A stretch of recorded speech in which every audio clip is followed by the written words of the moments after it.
हमने काम शुरू कर लिया। अचानक ही किसी प्रकार की बीमारी हमारी डेयरी के अंदर आ गई। मात्र 3 महीने में मेरी 9 मिल्किंग पर चल रही गायें डेथ हो गई और 14 छोटी बच्चियां। 7 साल गुड़गांव में मैंने जॉब किया। एक सामान्य परिवार में पैदा होने के बाद भी ऐसा ही विचार था कि क्यों ना कभी हम एक नौकरी छोड़कर, नौकरशाही छोड़कर खुद का स्वयं का बिजनेस करें। देखिए सर, अगर मन के अंदर जुनून और कुछ करने की इच्छा है तो इंसान कुछ भी कर सकता है। तब उन्होंने एक ही बात बोली थी कि जब इसने चपेड़ मारी है तो यही भी सहलाए। तू अपना आत्मविश्वास कभी डोलाना मत। एक दिन अगर आज इसने आपको बर्बाद किया है तो आबाद भी यही करेगा। मैं ये मान के चलता हूँ कि अगर आपने 10 पशु ले लिए हैं, 10 पशुओं में से आपके 8 पशु सक्सेस में मान के चलता हूँ, 20% इसमें लॉस रहता है। मुनाफे की बात करें स्टार्टअप में, अब अगर आप 10 गायें से काम शुरू करते हैं तो समथिंग आप 1 लाख रुपये महीना कमा सकते हैं।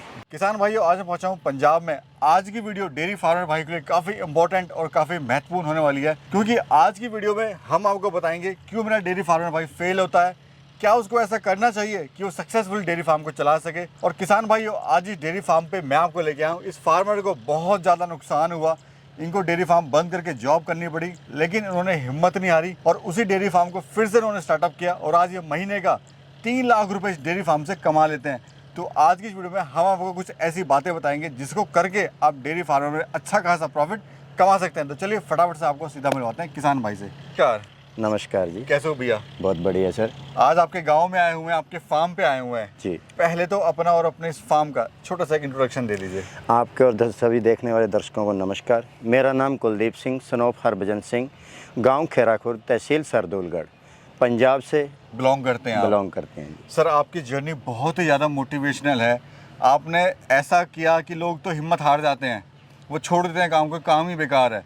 आपको इतना भारी नुकसान हुआ, आपको 14 आपकी गाय जो है ख़त्म हो गई, मर गई, डेड हो गई बिल्कुल जी।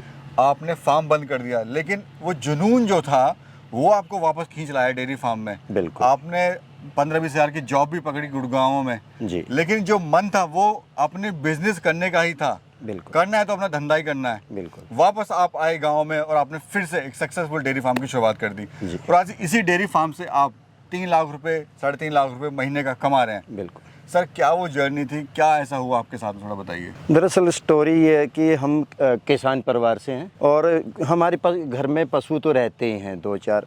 और जैसे ही मैंने स्कूल कंप्लीट किया, +2 कंप्लीट किया, उसके बाद जॉब मैं करना नहीं चाहता, मैं अपना खुद का बिजनेस करना चाह रहा था। तो मैंने अपने पापा जी से बोला कि मैं अपना डेयरी फार्म करना चाह रहा हूँ। तो उन्होंने ही हमारे जो घर के पशु थे उनको भी हमने बढ़ा लिया, बेचना बंद कर दिया और कुछ 2-4 पशु और हमने लेकर उसको हमें एक फार्म का रूप दे दिया। और जैसे जैसे वो काम हमारा बहुत अच्छा चला, क्योंकि जानकारी इतनी नहीं थी हमारे पास कि किस तरह से मैनेजमेंट, किस तरह से रख रखाव और किस तरीके से बच्चों को तैयार करना है, तो उसके बारे में हमें ज़ीरो नॉलेज था। हमने काम शुरू कर लिया। अचानक ही किसी प्रकार की बीमारी हमारी डेयरी के अंदर आ गई। मात्र 3 महीने में मेरी 9 मिल्किंग पर चल रही गायें डेथ हो गई और 14 छोटी बच्चियां, उनकी डेथ हो गई है। उसके बाद हमारे वेटनरी डॉक्टर हैं, उन्होंने हमको सलाह दी, कुलदीप आप एक बार इसको रोक दीजिए, क्योंकि ये समझ में नहीं आ रहा है कि हो क्या रहा है। क्योंकि डॉक्टर साहब जब आते थे उनके सामने दम तोड़ जा रही थी गाय। फिर हमने बड़े दुखी दिल से उसको बंद करना पड़ा। उसके बाद क्योंकि हम एक सामान्य परिवार से हैं सर जी, तो ऐसे गुजारा हो नहीं पा रहा था, तो हमने जॉब करना ही कुछ बेहतर समझा। जी। और मैं 7 साल गुड़गांव में मैंने जॉब किया। कुलदीप भाई, इस मुकाम पे आके जब लोग नुकसान उठाते हैं तो डेयरी फार्म बंद कर देते हैं, वो कहते हैं जी डेयरी फार्म में तो प्रॉफिट ही नहीं है, लेकिन आपने फिर से इसको चालू कर दिया। नहीं सर, ये क्या है कि कुछ तो मेरा दिल का लगाव था, क्योंकि गऊओं से मुझे बचपन से ही प्रेम था। दूसरा, मेरे मन में एक ही भाव और एक ही मन में, एक सामान्य परिवार में पैदा होने के बाद भी ऐसा ही विचार था कि क्यों ना कभी हम एक नौकरी छोड़कर, नौकरशाही छोड़कर खुद का स्वयं का बिजनेस करें। उसी के ऊपर फोकस किया और वही मेरे मन के अंदर चलता रहा। जहाँ मैंने जॉब की वहाँ कुछ चीज़ें, कुछ पॉइंट मैंने नोट भी किए उस जॉब में कि ये जो IT कंपनी है और ये हार्डवर्क कंपनी है, दोनों ही चीज़ों को मैंने देखा। उसमें देखा कि जो आपका मैनेजमेंट है और जो आपका समय है, अगर आप उस हिसाब से अगर सही चल रहे हो तो आप किसी भी कार्य के अंदर सक्सेस हो सकते हैं सर। और उसी हिसाब से मैंने वहाँ से फिर 2019 में फिर से मैंने जॉब छोड़ा और अपना मन बनाया, अपने पापा से बात किया। पापा जी ने यही बात बोला कि बेटा देख, अपने पास जमा पूंजी है नहीं, बाकी अगर घर में आ जाओ, जो कार्य आप करना चाह रहे हो। तो सर कितने गाय से आपने स्टार्टअप किया था? स्टार्टअप सर मैंने एक गाय से शुरू किया था और जैसे जैसे मैं मिल्किंग दूध एजेंसी में डालता, वो मेरा फ्रेंड था मुकेश कुमार जैन। उन्होंने जैसे मेरी जिज्ञासा और मेरा आत्मविश्वास उन्होंने देखा, मैंने उनसे बात किया कि भैया आपको दूध चाहिए और मेरे को पशु चाहिए। उसी हिसाब से उन्होंने मेरे को कुछ फाइनेंशियल मदद की। उससे मैंने जैसे जैसे धीरे धीरे उनके पैसे उतारता गया उस पे मिल्क से।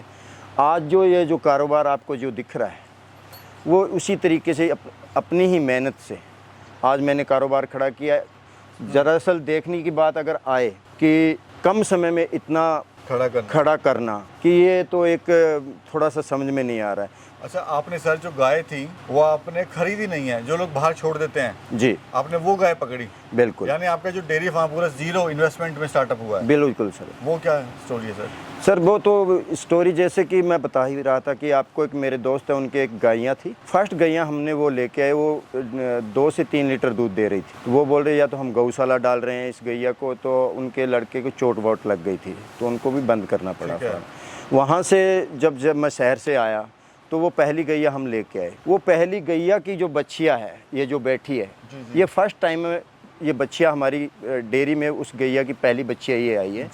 उसके इस बाद हमने धीरे धीरे कारोबार मेरा बढ़ता चला गया और आज मेरे पास समथिंग 50+ छोटे बड़े पशु है। अभी सर दूध कितना आ रहा है डेली का? डेली का दूध सर समथिंग मेरा 250 लीटर प्लस जा रहा है। 250 लीटर प्लस जा रहा है। और किस रेट का आप दे रहे हैं सर ये? सर दूध मेरा 40 रुपए प्लस ही जा रहा है। 40 रुपए यहाँ से आके लेके जाते हैं या आप कहीं लेके जाते हैं? नहीं, यहीं से आके लेके जाते। तो अगर बात करें 40 प्लस आपका दूध जा रहा है और 250 लीटर आ रहा है, तो कितने का सर दूध आपका बिक जाता है? समथिंग डेली का मेरा 10,000 9-10,000। अभी जैसे गैया कुछ ड्राई है और कुछ पीछे बच्चियाँ हैं, पहलून बच्चियाँ हैं, वो तैयार होके आ रही है। तो एक एवरेज अगर हम देखी जाए तो 10,000 समथिंग पड़ रहा है सर। और साल का कितना ऑल ओवर बेनिफिट ले लेते हैं आप? बेनिफिट 40% बचता है सर इसमें। यानी 3 लाख का अगर आपका दूध बिक रहा है लमसम जी, तो लगभग 1.5 लाख रुपए आपका कमा रहे हैं। 1-20 के समथिंग, हाँ, 1-20 के आसपास महीने का कमा रहे हैं। बिल्कुल। सर कैसा लग रहा है? एक तरफ जॉब थी, एक तरफ खुद का ही काम कर रहे हैं आप, और 1.5 लाख रुपए महीना, पढ़े अच्छे लोग नहीं कमा पाते हैं इतना। देखिए सर, अगर मन के अंदर जुनून और कुछ करने की इच्छा है तो इंसान कुछ भी कर सकता है। ज़रूरी नहीं कि उसका बैकग्राउंड कैसा है और उसके पास किसी प्रकार का फाइनेंशियल बैकअप है या नहीं है, पर मन स्ट्रॉन्ग अपना, अगर आपने अपने मन को कंट्रोल में कर किसी चीज़ का आपने टारगेट मिथ लिया है जी, तो मेरे को ये लगता है कि वो टारगेट ज़्यादा दूर नहीं है। अच्छा सर, हम देख रहे हैं आपने जो शेड है, लोग शेड पे लाख रुपए लगा देते हैं, लेकिन जब कोई दिक्कत आती है फार्म पे तो उनके पास बैकअप नहीं होता है पैसे का जी। लेकिन आपने बहुत सस्ते में शेड बना दिया है सर। थोड़ा सा इसका डायमेंशन बताइए, कितनी लंबाई चौड़ाई है और क्या खर्चा आया और कैसे आपने इसको बनाया? ये सर ऑलमोस्ट बांसों का है, बांस से ही हमने इसको तैयार किया और ये 50 बाई 50 का है और जो उस तरफ है वो 35 बाई 36 का है। ये समथिंग ऑलमोस्ट 3700 3500 3600 स्क्वायर फीट के लग समथिंग पड़ता है। ये मेरा लाख रुपए के अंडर में ही मेरा लेबर कोट समेत पूरा बना दिया जी। अच्छा सर, डेयरी फार्मर में मेरा किसान भाई क्यों फेल होता है, ये समझाइए थोड़ा सा। दरअसल इसमें क्या है कि सर, क्या है, एक तो नॉलेज किसी भी प्रकार की।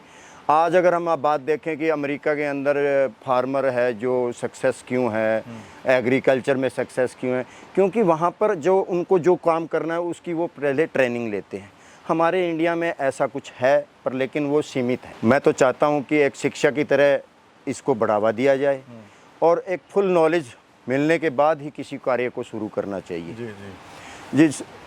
इसी वजह से ही आज हम जो फार्मर हैं स्टार्टिंग में क्या करते हैं, वो शेड के ऊपर उसके डिज़ाइन के ऊपर खर्चा कर देते हैं, वन टाइम में ही पशुओं को डाल लेते हैं। जब पशु ड्राई पे आते हैं तो उनको जो खर्चा है, पशुओं का खर्चा है और उनकी EMI है, उनको मेंशन करना काफ़ी मुश्किल हो जाता है। सर ये हम जो देख रहे हैं फार्म आपका, इधर भी पूरा खुला हुआ है इधर भी खुला हुआ है और आगे पीछे से दोनों खुला हुआ है, जी। जबकि डेयरी फार्म में थोड़ा सा इस तरह का फार्म नहीं होता है। तो इससे एक तो क्या बेनिफिट हो रहा है आपको? इसमें तो सर कि जो ये इनका ये वेंटिलेशन सिस्टम है, जो हम पक्का बनाते हैं, उसके बीच में हम वेंटिलेशन का सिस्टम छोड़ते हैं। बट हमने ये जो बांसों का बनाया है, इसमें हम छोड़ नहीं सकते। तो इसके लिए हमने ये आइड साइड से जो एक जो आपको जाली दिख रही है, ये पारदर्शी है, इसमें हवा आइड साइड क्रॉस हो जाती है। इसका ये सबसे बड़ा बेनिफिट कि ह्यूमिडिटी अंदर नहीं बनती है। तो सर लोगों ने क्या कहा, आपने दोबारा से काम स्टार्टअप किया? लोग तो बोलते हैं कि भाई देखो फिर से कर लिया, नुकसान हुआ था। हाँ सर, बहुत रिएक्शन तो हर किसी का भी था कि इसका दिमाग हिल गया, इसने 18-20 हज़ार रुपये की जॉब है जो छोड़ी है, अच्छा वाला 6-7 साल से जॉब कर रहा था, वहाँ से जॉब छोड़ के आया, इसको कुछ करना नहीं है, ये तो फिर से बर्बाद होगा। अलग अलग तरीके की बातें जो समझ पा रहा है, जिसने मेरी बात को समझा, जिसने मुझे समझा, वो उन आदमियों ने मेरे को हेल्प किया, उन आदमियों ने मेरे को सपोर्ट किया, मेरे दिल को मजबूत किया, मेरा आत्मविश्वास मजबूत किया कि कुलदीप आप कार्य करते रहो, एक दिन सक्सेस हासिल होगी। गुरु भाई हैं वो मेरे से मिले थे, उन्होंने देखा तो उस समय मेरा बहुत बुरा हाल था जब मेरा नुकसान हुआ।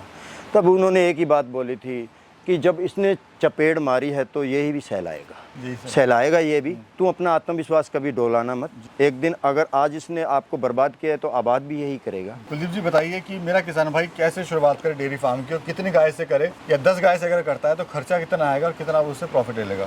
देखिए सर, मेरा तो मानना ये है कि कम से कम पहले तो अपने मन को दृढ़, अपना टारगेट को मिथ बनाओ कि हमको करना क्या है और हम इस टारगेट को कहाँ तक लेके जाना चाह रहे हैं।